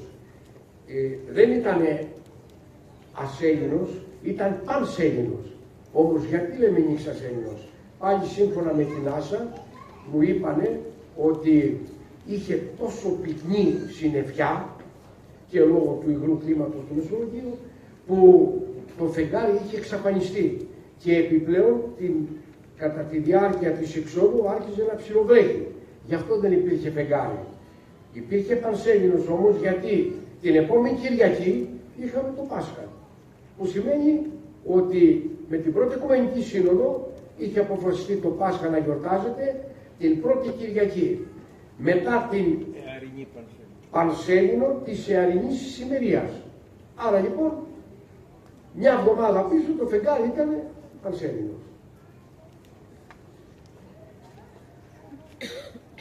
Να δούμε λίγο τις κατευθύνσεις. Πάμε στην άλλη διαφάνεια. Η ενέργεια λοιπόν θα γινόταν σε δύο κατευθύνσεις, όπως είπαμε, ο Μακρύς και ο Μπότσαρης, με πρώτα εδώ θα φεύγει μια κατεύθυνση Α, κατεύθυνση Β. Εδώ ήταν ο αντικειμενικός σκοπός τους, δηλαδή να καταλάβουν αυτό που θέλανε, γιατί έτσι ήταν συνοημένοι, τον μοναστήρι του Αγίου Σημεών. Και η δεύτερη η προσπάθειά τους ήταν να ανεβούν στο μοναστήρι του Τιμίου Προδρόμου στην Δερβέκιστα, δηλαδή στην ανάληψη Τρυπονίδος.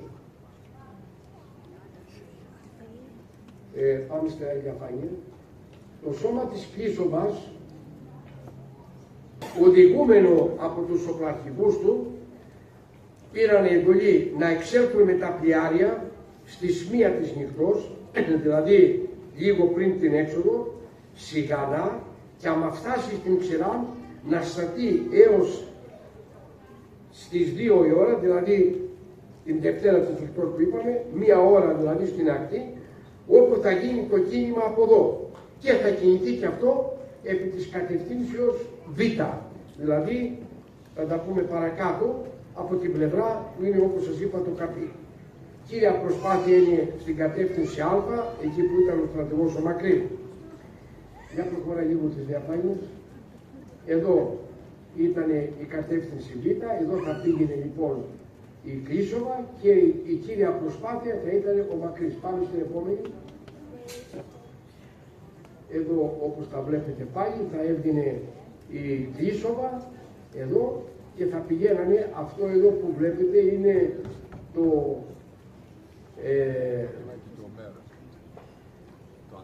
το αυλάκι του Ομέρ Βριώνη. Στην πρώτη πολιορκία ο Ομέρ Βριώνης έφτιαξε ένα αυλάκι για να εμποδίσει τους Μεσολογγίτες. Αυτό λοιπόν το αυλάκι το επιτηρούσε ο Ιμπραήμ Πασάς μετά με 2 καστέλια, δηλαδή 2 πύργους, και ήταν παρατηρητήρια και αυτά έπρεπε, και από εκεί πολεμούσαν οι Τουρκοαιγύπτιοι. Αυτά λοιπόν έπρεπε να καταληφθούν για να μπορέσουν να βγουν έξω και να οδεύσουν προς τον Άγιο Σημειών. Το μεσημέρι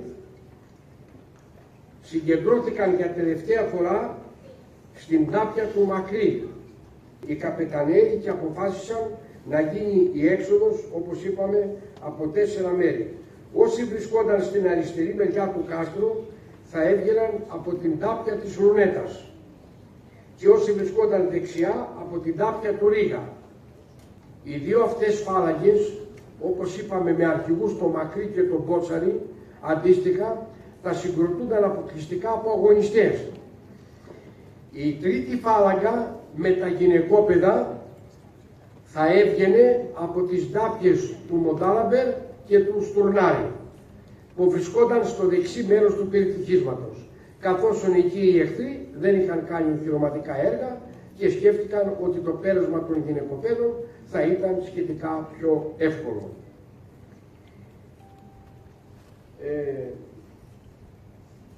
Αυτοί οι οποίοι βρισκόταν τώρα επί του τείχους αμυνόμενοι, όταν ο Μακρύς και ο Μπότσαρης θα έπαιρναν όλους τους μάχημους για να βγουν έξω, έπρεπε σε κάθε τάπια να αφήσουν και από έναν με δύο μαχητές, οι οποίοι θα διατηρούσαν τη φυσιογνωμία της μάχης. Μην καταλάβουν οι Τούρκοι ότι κάτι συμβαίνει και ανακαλύψουν την ώρα της εξόδου. Δυστυχώς όμως η έξοδος, όπως είπαμε, είχε προδοθεί. Δύο εκδοχές υπάρχουν, ή από κάποιον ιερέα το οποίο συνέλαβαν, ή από το ψυχοπαίδι του στρατηγού Ανδρέα Ίσκου, ο οποίος ήταν μουσουλμάνος και τον βάφτισε, τον έκαμε χριστιανό και δυστυχώς κρυφάκουσε στο συμβούλιο που έγινε και πήγε και το πρόδωσε στον Ιμπραήμ.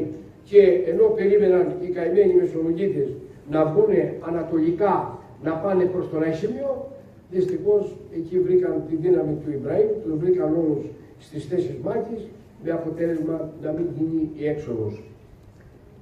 Και με την έναρξη της εξόδου θα σηκωνόταν και αυτοί υπό το σώμα του Κίτσου Τζαβέλα, όλοι αυτοί οι μάχημοι, και οι άλλοι το σώμα της Κίσοβας, και θα ακολουθούσαν τους Φαμελίτες, οι οποίοι με τον Ραζικότσικα, με 400 μάχημους γνήσιους Μεσολογγίτες, γιατί ήταν και ξένοι που πολεμούσαν, θα ήταν η τρίτη φάλαγγα μάχημοι, οι οποίοι θα έβγαιναν έξω. Τους Φαμελίτες τους είχαν υπό την προστασία τους. Δυστυχώς όμως, όταν ξεκίνησε η έξοδος, δεν πρόλαβαν να περάσουν. Η έξοδος, θα ξέρετε ότι βγήκανε τα σημεία από το Τρικούπιο, που ήταν η Λουνέτα, το αριστερό κομμάτι, και λίγο παρακάτω από τον Άγιο Παύλο ήταν το δεξί κομμάτι. Και δεν πρόλαβαν βέβαια να βγουν έξω, διότι οι Αιγύπτιοι τους περίμεναν, και τότε ακούστηκε η φωνή πίσω στα καλόνια μας, με αποτέλεσμα να επιστρέψουν πίσω, και παρόλο ότι ο Ιωσήφ Ρογκόν είχε τη δυνατότητα να τον βάλουν σε βάρκα, να περάσει απέναντι και να πάει προς το Ευρυχώρι να γλιτώσει, και επέστρεψε πίσω, και γνωρίζουμε το γεγονός της ανατινάξεως του ανεμόμενου.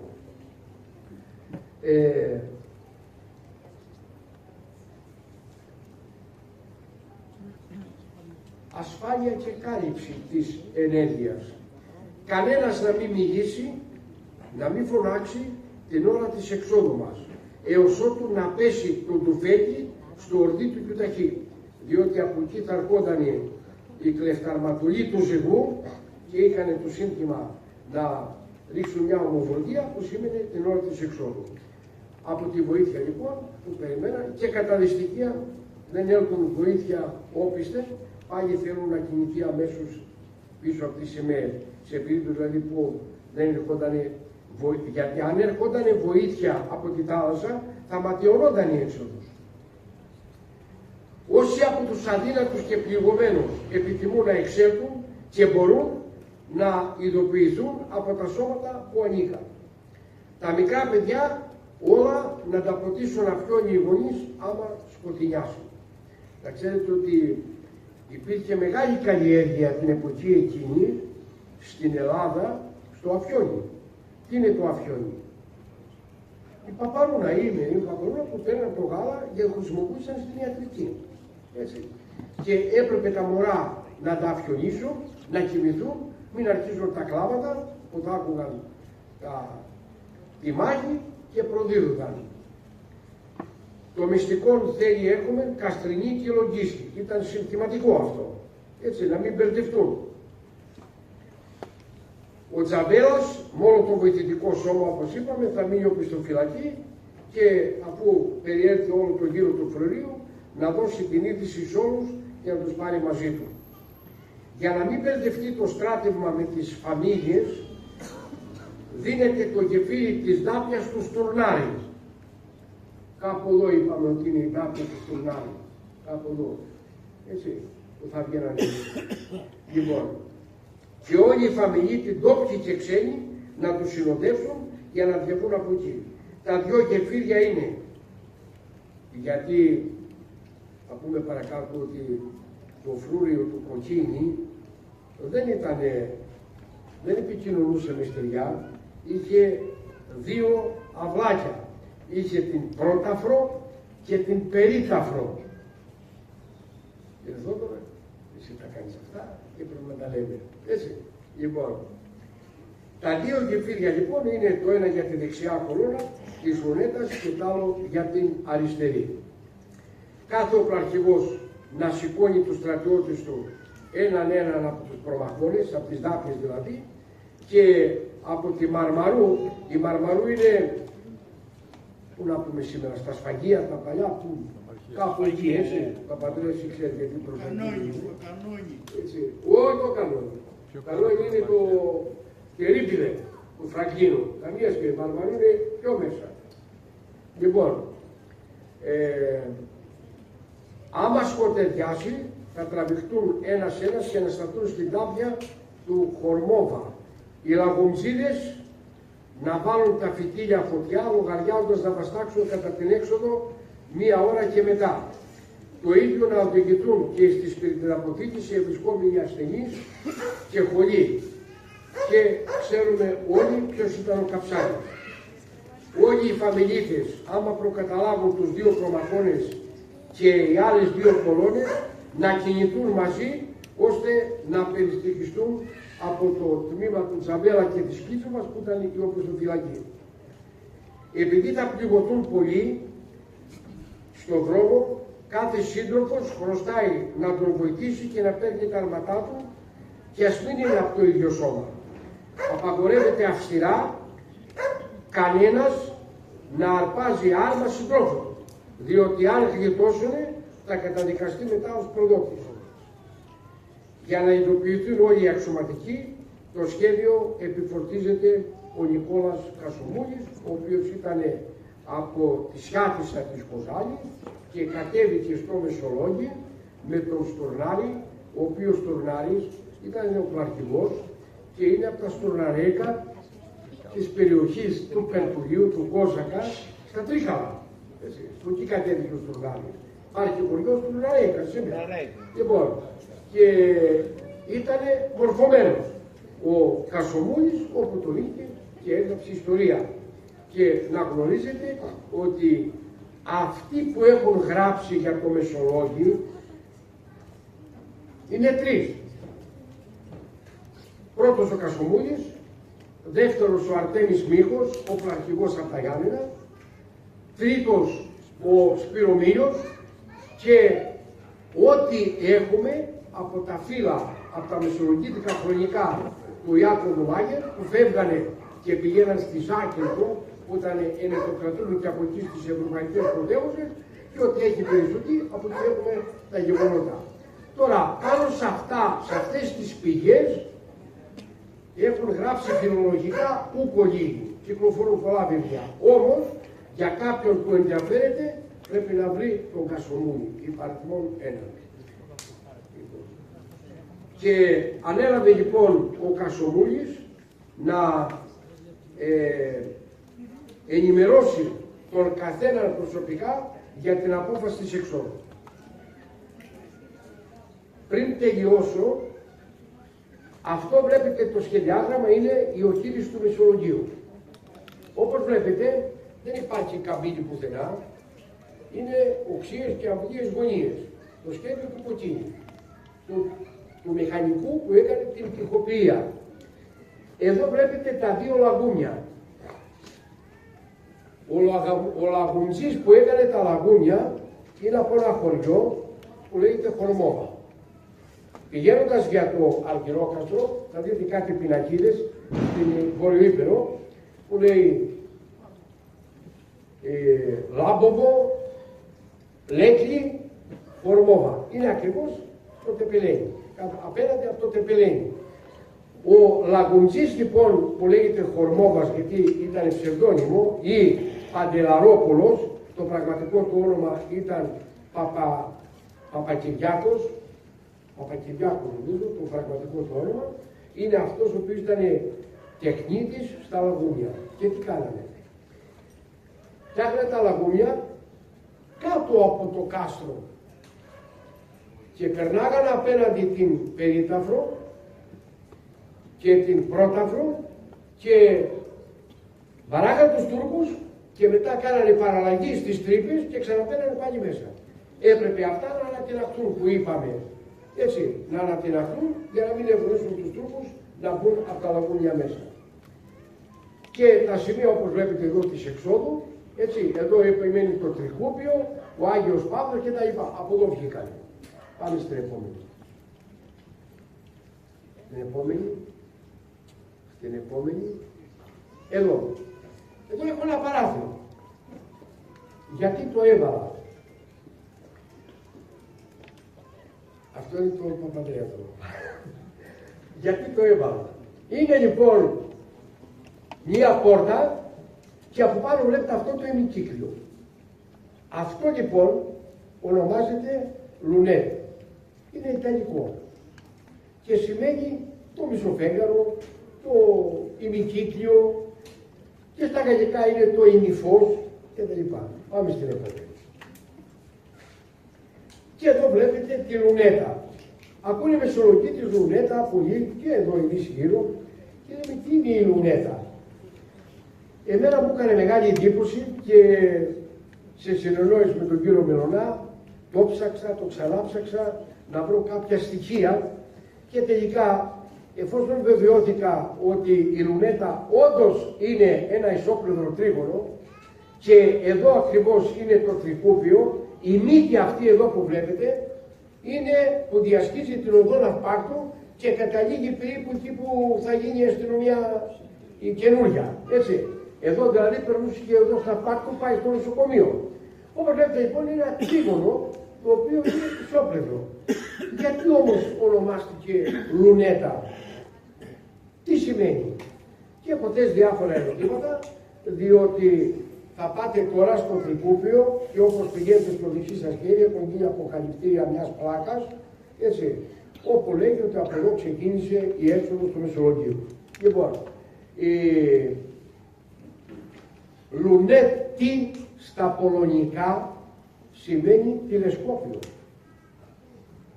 Ναι, μεν στα ιταλικά σημαίνει το ημικύκλιο, το ημιφός και τα λοιπά, ημισέλινος, στα πολωνικά σημαίνει τηλεσκόπιο. Και επειδή υπήρξαν φιλέλληνες Πολωνοί μέσα στο Μεσολόγγι και συμμετείχαν στην έξοδο, δεν αποκλείεται, αξιωματικοί Πολωνοί, δεν αποκλείεται λοιπόν κάποιος αξιωματικός Πολωνός με και ένα τηλεσκόπιο και επειδή αυτή η ντάπια μπορούσε μέχρι 150 άτομα μέσα, ήταν πολύ μεγάλη, έτσι.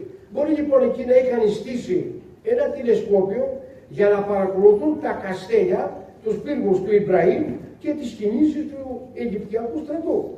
Και να λένε λοιπόν πού έχεις υπηρεσία σήμερα, έχεις υπηρεσία στη Λουνέτα. Και από εκεί να πήρε το όνομα Λουνέτα. Ας το ψάξουν οι ερευνητές, αυτοί οι φιλόλογοι που ασχολούνται με αυτά, για να βρουν περισσότερα στοιχεία. Εγώ σταματάω εδώ. Πάμε για την Παραπέρα. Παραπέρα. Λοιπόν, ήθελα να σας πω ότι γύρω έξω από το κάστρο, το τείχος, αυτό που έφτιαξε ο Κοκκίνης, υπήρχε η πρόταφρος, δηλαδή ένα βλάκι το οποίο το έσκαψαν και το χώμα το οποίο έβγαλαν το είχαν από εδώ και από εκεί για να έχουν κάποια προφύλαξη και έβγαιναν οι μεσολογγίτες έξω και πολεμούσαν τον Κιουτακή. Μετά, αυτό δεν ήταν απόγευτα σίγουρο για να αντιμετωπίσουν τους Τούρκους, γι' αυτό έφτιαξαν την περίταφρο η οποία είχε 9 μέτρα πλάτος και 2,5 βάθος. Ήταν σαν τη διόρυγα που έχουμε εδώ, έτσι. Και το υλικό το οποίο έβγαλαν από μέσα, έφτιαξαν αυτό το ανάχωμα που βλέπετε μέσα στον κήπο των ηρώων και πάνω σε αυτό το ανάχωμα ο Κοκκίνης έβαλε τις γυναίκες και τα παιδάκια, που έχετε ακούσει για γερεξίδες τα παιδάκια, οι οποίοι τι κάνανε, που βαλούσαν πέτρες από τα σπίτια που ήταν χαλασμένα και φτιάξαν αυτό το τείχος που βλέπουμε σήμερα. Δεν διαφέρησε τίποτα, ήταν λίγο καταστραμμένο, ήρθε ο Όθωνος και έδωσε εντολή και έγινε αυτό που βλέπουμε σήμερα το τείχος, το οποίο είναι μέχρι το Τρικούπιο, από εκεί μετά το χαλάσανε για τα τρένα, νομίζω δεν ξέρω γιατί. Γκρεμίστηκε, έφτανε μέχρι το σημερινό Καπί. Εκεί τελείωνε το τείχος. Λοιπόν, τώρα αυτά είναι άλλες διαλέξεις, άλλες ομιλίες για την έρευνα, την τοιχοποιία κτλ. Μέσα λοιπόν στο Μεσολόγγι ξαναζωντάνεψε η ιστορία του γένους. Εκεί ενέζησε και ξαναγράφτηκε η ιστορία της ελληνικής φυλής. Είναι ο φίνιξ της ελληνικής μυθολογίας, που από τη στάχτη του ξαναγεννήθηκε η ελευθεριά του έθνους μας, βγαλμένη, όπως λέει ο εθνικός ποιητής, από τα κόκαλα εκείνα των Ελλήνων τα ιερά. Το Μεσολόγγι είχε τον Αχιλλέα του, εν το προσώπου του Ατίτασου και ως μενωμένης λέναν μας ορμητικού Καραϊσκάκη, που και γι' αυτό τόσα έχουν πει. Για ένα παιδί το οποίο δεν διερωτηθήκαν πώς μεγάλωσε και τι στρατηγός ήταν για την εποχή εκείνη. Ενοχλούσε την Ευρώπη και γι' αυτό δολοφονήθηκε. Το Μεσολόγγι είχε το Λεωνίδακο, εν το προσώπο του Κίτσου Τζαβέλα και του Μπότσαρη. Το Μεσολόγγι είχε τον Οδυσσέα του, εν το προσώπο του Κώστα Λαγουμζή. Το Μεσολόγγι είχε τον Έαντα και τον Διομήδη, εν το προσώπο του Ραζικότσικα και του Στορνάρη. Όλος ο εκείνος ο αγών του Μεσολογγίου δεν είναι τίποτε άλλο παρά η αναβίωση της ιστορίας του έθνους μας, της ιστορίας της φυλής μας. Είναι η ηρωική επανεκδήλωση της δυναμικότητας, της γενιάς, της ράτσας, του έθνους μας ολόκληρο. Για αυτούς τους λόγους και το Μεσολόγγι, με το σύνολο των αγώνων του και της ηρωικής και αυτάς του μεγαλείου θυσία του, κατέστη ο τυλαυγής φάρος του μεγαλείου της φυλής μας. Εξήλθει σε τέτοια ηθικά ύψη, ώστε το Μεσολόγγι να καταστεί το εθνικός μας σύμβολος. Σας ευχαριστώ.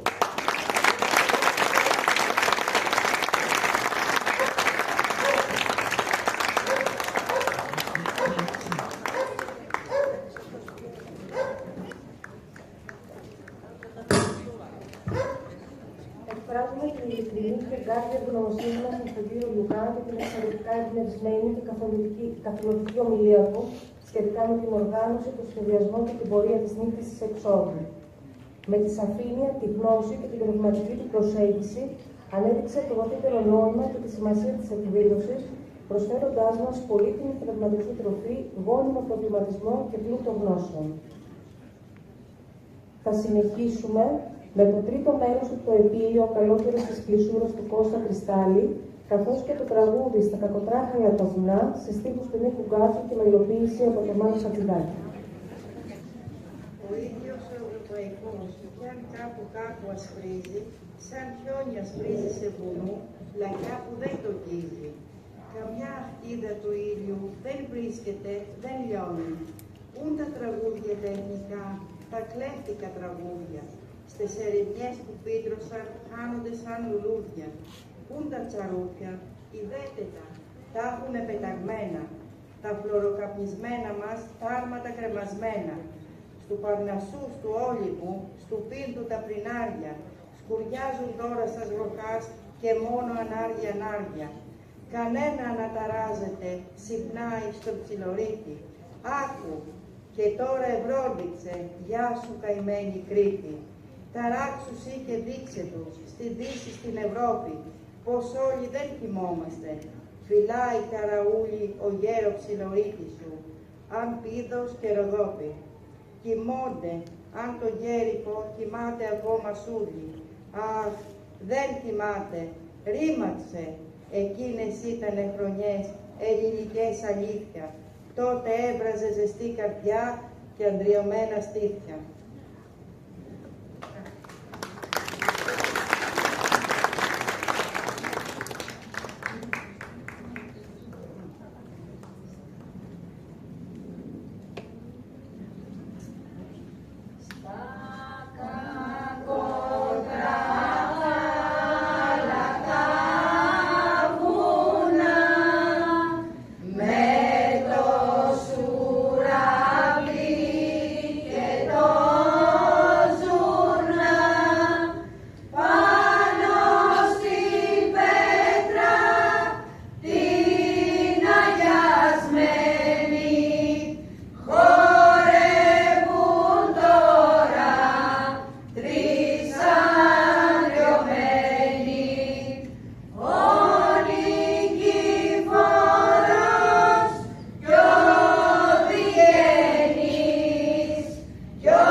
Παίρναν τις καρδιές τους και τους ξεσήκωσαν σε μια αληθινή σταυροφορία για την απελευθέρωση του ελληνικού έθνους. Η πολιορκία έχει στόχο την πτώση του Μεσολογγίου και την υποταγή της στερεάς, ώστε να διευκολυνθεί η κατάπτυξη της Επανάστασης στην Πελοπόννησο. Χαρακτηριστική είναι η περιγραφή της περιραίωσης ατμόσφαιρας και των συνθηκών πάνω από τις οποίες πραγματοποιήθηκε το θαύμα στην εφημερίδα του Μάρτια ελληνικά χρονικά. Εφαίνεται η ψυχή ενός Έλληνος όταν πλησιάζει στα τείχη του Μεσολογγίου. Πόσοι ιδέοι του διεγείρονται εις το νου όταν βλέπει εξοριάς χανδάκι να καταστέλνει μισή το Μεσολόγγι, εκεί όπου προ 2 χρόνων δεν ήταν παρά η ασύμετρο ναυλάκι, το οποίο μπορούσε να πηδήσει ένας άνθρωπος. Όταν βλέπει κανονιοστάσια λιθόκτιστα, με 5 και 10 κανόνια το καθένα, εκεί όπου δεν ήταν παρά 5-6 πλήνθοι κολλημένοι ένας επάνω στον άλλον, 5-6 πέτρες μία επάνω στην άλλη και μερικές κόφες με χώμα. Ποιος μονάρχης επρόσταξε, ποιος βασιλικός θησαυρός εξόδευσε για να γίνει αυτό το τόσο αναγκαίο, το τόσο σωτηριώδης στην Ελλάδα έργο? Όποιος ξένος εμβαίνει στην πόλη, έρωτα και τον αποκρίνονται. Η κοινή θέληση από το ένα μέρος και τα κοινά εισοδήματα, ενωμένα με τα αυτοπροαιρέτους συνεισφοράς ολίγων φιλογενών από το άλλο, οχύρωσαν καθώς βλέπει στο Μεσολόγγιο. Τη σκητάλη παίρνει ξανά η χοροδία μας με ένα απόσπασμα από τους ελεύθερους πολιορκημένους, καθώς και θα τραγουδήσει και ένα άλλο απόσπασμα ξανά από τους ελεύθερους πολιορκημένους, αναρχιστρωμένα από τον Γιάννη Μαρκόπουλο, «Η θέλησή μου βράχος». Ελεύθεροι πολιορκημένοι. Στο πρώτο απόσπασμα της ποιητικής σύνθεσης του Διονύσιου Σολομού, «Ελεύθερη πολιορκημένη», αποτυπώνεται η τραγική κατάσταση των κατοίκων και των υπερασπιστών του Μεσολογγίου, που υποφέρουν από την πείνα και την έλλειψη πολεμοφοδίων. Στο δεύτερο απόσπασμα, που υμνεί τη χαρά της φύσης τον Απρίλη, οι άνθρωποι απουσιάζουν. Στο τελευταίο στίχο, τυνώνει τη δραματική αντίθεση ανάμεσα στην απόφαση των Μεσολογγιτών να θυσιαστούν και στην οργιαστική χαρά της ζωής που κορυφώνεται δίπλα τους. Άκρα του τάφου σιωπή, στον κάμπο βασιλεύει. Λαλή πουλί, παίρνει σπυρί, κι η μάνα το ζηλεύει. Τα μάτια η πείνα εμαύρισε, στα μάτια εγώ αναμνέει. Στέκει ο σουλιώτης ο καλός, παράμερα και κλαίει. Έρμο του φέτου σκοτεινό, τι σε έχω εγώ στο χέρι, όπου σημού γίνες βαρύ και αγαρινός το ξέρει. Ο Απρίλης με τον έρωτα χορεύουν και γελούνε, κι ως άνθια βγαίνουν και καρποί το σάρματα σε κλαιούνε. Λευκό βουνάκι πρόβατα κινούμενο βελάζει, και μες στη θάλασσα βαθιά ξαναπετιέται πάλι. Πολονυχτή σε σύσμιξε, με του ουρανού τα κάλλη, και μες στη λίμνη στα νερά ο πέφτασε μασπούδα. Έπαιξε με τον ίσκιο της γαλάζια πεταλούδα, που ευωδίαζε τον ύπνο της μες στο ορνάγριο κρίνο. Το σκουλικάκι βρίσκεται σε ώρα γλυκιά και εκείνο. Μάγεμα η φύσης και όνειρο στην ομορφιά και χάρη. Η μαύρη πέτρα ορόχληση και το ξερό χορτάρι. Με 1000 βρύσες χύνεται, με 1000 γλώσσες κραίνει. Όποιος πεθάνει σήμερα, 1000 φορές πεθαίνει.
Ιδιαίτερα την αξιότιμη δασκάλια της κυρία Ελένη, η οποία με αγάπη, πίστη και ανιδιοτελή προσφορά τον οδήγησε με υπομονή και έμπνευση στην προετοιμασία των ύμνων και των τραγουδιών της σημερινής επαιτειακής εκδήλωσης. Και τώρα θα ακολουθήσουν οι παραδοσιακοί χοροί. Οι Τούρκοι σκάλες έφτιαναν σιφτό, ένα πουλί αναστέναξε σιφτοκουνητό. Εσείς βουνάτες κατοχής σάμικο. Καλά σου Μάρκο στο γυαλό, σιφτό στα 3 και γεια σου χαρά σου Ρούμελη, καλαμαστενό από το χορευτικό κλίμα του Αθλητικού Συλλόγου Αθλητών Κατοχής.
στο γυαλό, καλά στο μισολόγι, καλά οι τρογιές, καλά οι πίνες, καλά κτίζες το κάστρο, καλά κτίζες το κάστρο.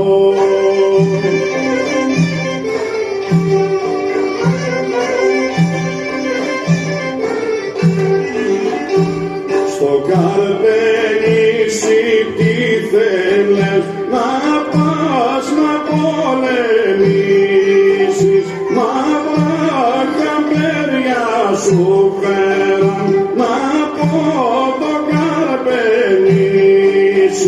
να πω το Καρπενήσι.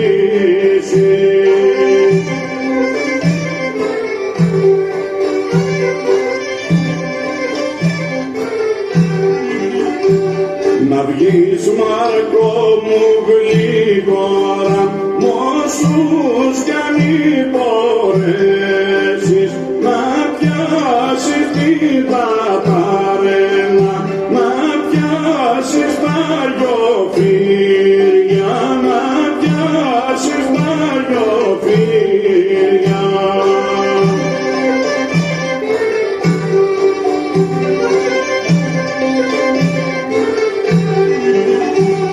Κι ο Μάρκος ξεκίνησε με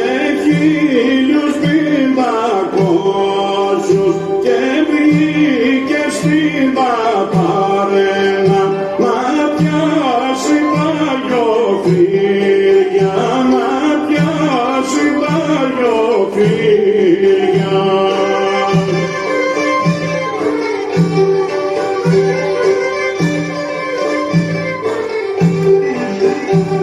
Χιλιούς ο Μάρκος έκοψε κι 8 μπουλουβασίδες, κόβει τους κόμπρα τον ήλιο κι άλλον ήλιο δεν έχει, κι άλλον ήλιο δεν έχει.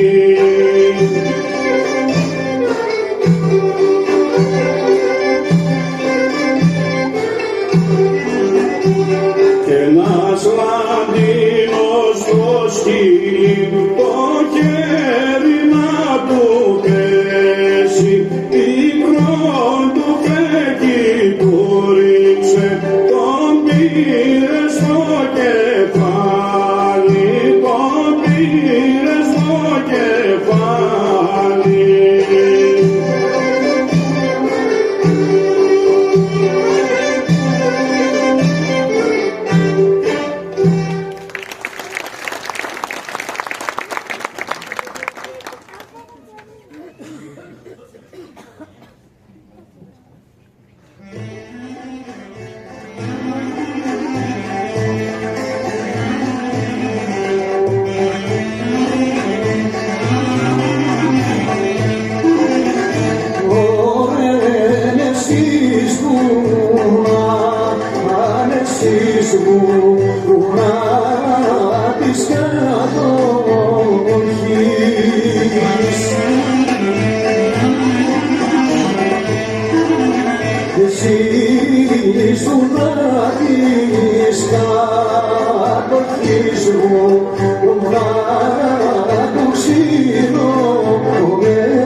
Τα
Ένα πουλιά στέναξε μέσα στον Ανικόλα.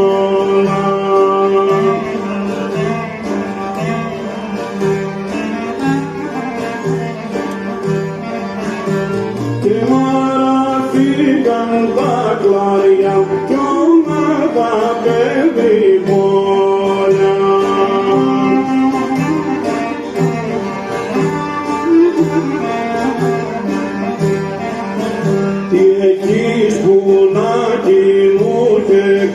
Στον ήλιο και μαδιέσαι.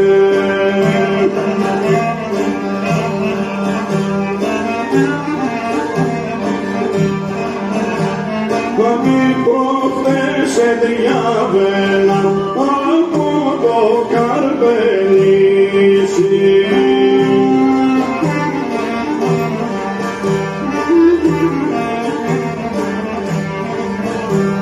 Ακούσαν να κρυφομιλούν στους κόντρα το τσαντήρι.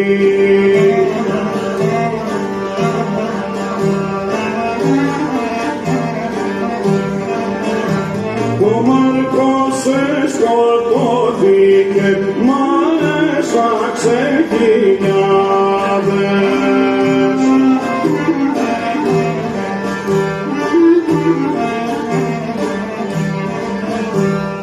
Βγήκαν και ξεπέζεψαν μες της βουριάς στον κάδο.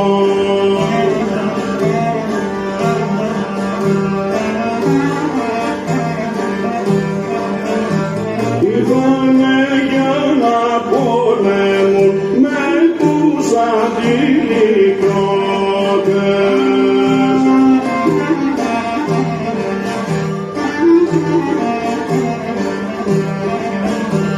Να βάλουν κόπια τρομερά και βόμβες τρομασμένες.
Η ενέργεια, η αφοσίωση και η καλλιτεχνική σας έκφραση χάρισαν στη σκηνή λάμψη, ζεστασιά και συγκίνηση, προσφέροντας σε όλους τους παρευρισκομένους μια μοναδική και αξέχαστη εμπειρία που αποτέλεσε το ομορφότερο επιστέγασμα της απόψινής διοργάνωσης. Θα παρακαλέσω τώρα να προσθέσουν στο βήμα ο πατέρας Ανδρέας Καπές και ο πατέρας Αμφιλόκιος, προκειμένου να απομείνουν κάποια συμβολικά δώρα και κάποια αναμνηστικά εκ μέρους του Μητροπόλεως. Να έρθει ο πατέρας Αμφιλόκιος.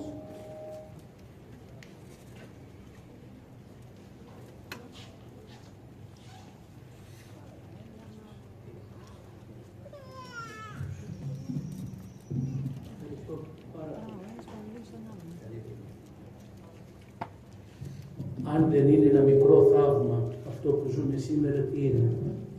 Αν δεν σκυρτά και δεν ανάλυτε ο ουρανός, ενωθήκανε καρδιές να θυμηθούν πρόσωπα, να θυμηθούν γεγονότα. Και αν αυτές οι καρδιές δεν λυτρώθηκαν, δεν αναπαύτηκαν, δεν ξεκουράστηκαν σήμερα. Μέγα το όνομα της Αγίας Τριάδος. Δοξολογούμε και ευχαριστούμε τον Τριαδικό Θεό. Και ευχαριστώ και τον Σεβασμιότατο Μητροπολίτη για την αγάπη και την εμπιστοσύνη προς το πρόσωπό μου. Και αυτή η αγάπη εκφράζεται προς τα δικά σας πρόσωπα. Όταν ο Δεσπότης αγαπάει τον Παπά, αγαπάει τους πιστούς, αγαπάει τους κατοίκους, αγαπάει τους ενορίτες. Τον δέχομαι από τα χέρια του πατρός Ανδρέου, από χέρια τα οποία θυσιάζονται και αγωνίζονται στην Ιερά Πόλη του Μεσολογγίου και τον ευχαριστώ πάρα πολύ για αυτό εκ μέρους της Μητροπόλεως.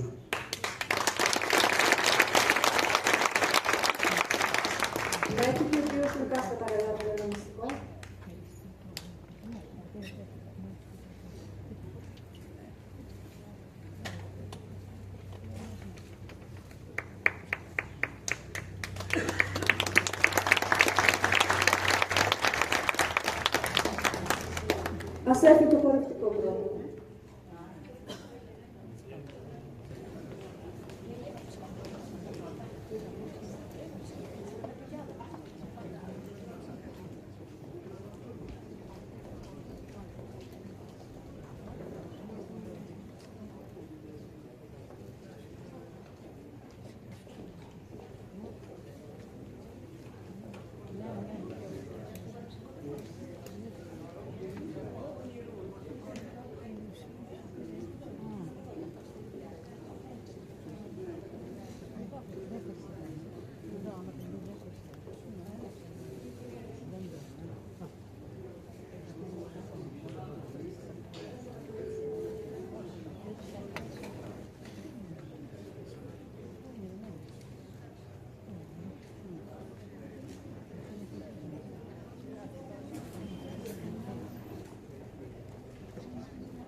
Θέλετε κι εσείς να δώσουμε και τα δικά μας, το φιλόπτωχο. Ωραία.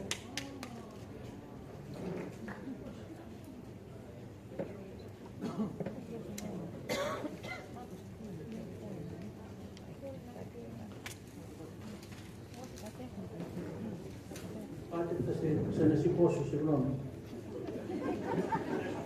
Θα το πας στο σπίτι για την οικογένεια. Εδέσματα τοπικά, με όλη μας την αγάπη, από την Παναγία μας εδώ. Σε ευχαριστούμε πάρα πολύ. Να είστε καλά.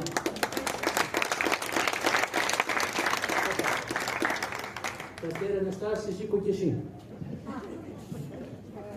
Και εσύ. Σε παρακαλώ. Και εσύ, θα το πάρεις σπίτι. Να θυμάσαι την παρουσία σου σήμερα εδώ. Μας αγαπάς πολύ και σε αγαπάμε. Ευχαριστούμε πάρα πολύ. Πατέρα Ιωάννη, και εσύ, τι το πάμε. Ο εφημέριος, ο λειτουργός, ο θυσιάζων, ο υπομένων, ο αγαπά και να τον αγαπάτε. Και σας είπα και πέρυσι, τον Παπαγιάννη θα τον αγαπάτε περισσότερο από μένα και θα τον στηρίζετε περισσότερο από μένα. Ο κύριος Λουκάς, εδέσματα, ευχαριστούμε πολύ. Ήταν αποκαλυπτικότατος. Ακούσαμε πράγματα που δεν ξέραμε, θυμηθήκαμε άλλα, τον ευχαριστούμε πολύ, να το χαρίζει ο Θεός υγείας αυτόν και στην οικογένειά του και να μας διδάσκει. Η κυρία Ελένη εκπροσωπούσα το χορευτικό. Ευχαριστούμε πολύ. Η κατοχή μας έβγαλε ασπροπρόσωπο, που συγκινήσατε. Να είστε καλά όλοι. Η κυρία Ελένη εκπροσωπούσα τη χοροδία. Την ευχαριστώ πολύ. Θυσιάζεται και αυτή, αφιερώνει χρόνο, κουράζεται να συγκεντρώσει τις κυρίες. Ξέρετε, το να δράσει μόνος σου είναι εύκολο. Το να προσπαθείς να δημιουργήσεις μια ομάδα, έναν πυρήνα έτσι να εργαστεί μέσα στην Εκκλησία, μια διακονία για το έργο του Θεού δεν είναι πάντα εύκολο. Και η κυρία Ελένη το προσπαθεί αυτό με τις άλλες κυρίες που και αυτές αγαπάνε την Εκκλησία και εκφράζουν την αγάπη τους προς τον Θεό μέσα από το διακόνημά τους αυτό της τέχνης, της ψαλτικής και της μουσικής έτσι. Ποιος άλλος είναι? Δεν είναι άλλος? Όχι. Εγώ δεν το κάνω. Έχω δάσκαλο. Ευχαριστώ πολύ. Ευχαριστούμε μέσα από την καρδιά μας όλους τον εκπρόσωπο της Μητροπόλου, τον πατέρα Αναστάσιο, τον πατέρα Ιωάκη, τον κύριο Νικόλαο Λουκά για την ομιλία του που κουράστηκε και τον ευχαριστούμε πολύ. Τα χορευτικά μας, το χορευτικό από την κατοχή, τη χοροδία μας την ευχαριστούμε πολύ και όλους εσάς σας κουράσαμε. Ήταν λίγο μακροχρόνιο, αλλά πιστεύω ότι άξιζε.